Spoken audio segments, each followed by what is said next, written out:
If you want to know how to sign into CapCut with email on your PC, you're in the right place.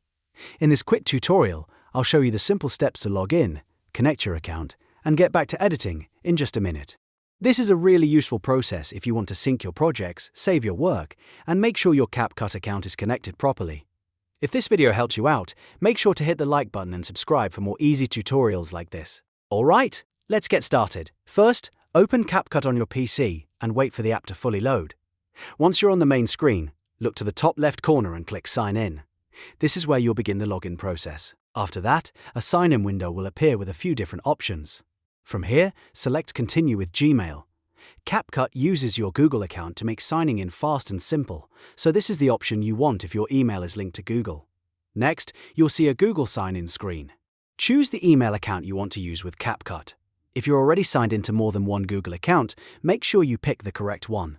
After selecting your email, Google may ask you to authorize the connection. This is completely normal. Review the permissions, then click Allow or Continue so CapCut can access the account connection it needs. Once that's done, you'll be sent back to CapCut automatically. If you don't return right away, just close the browser tab and go back to the app manually. At this point, your account should be signed in successfully, and you can start using CapCut with your email connected.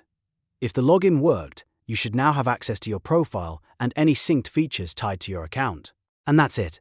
You've now learned how to sign into CapCut with email on your PC.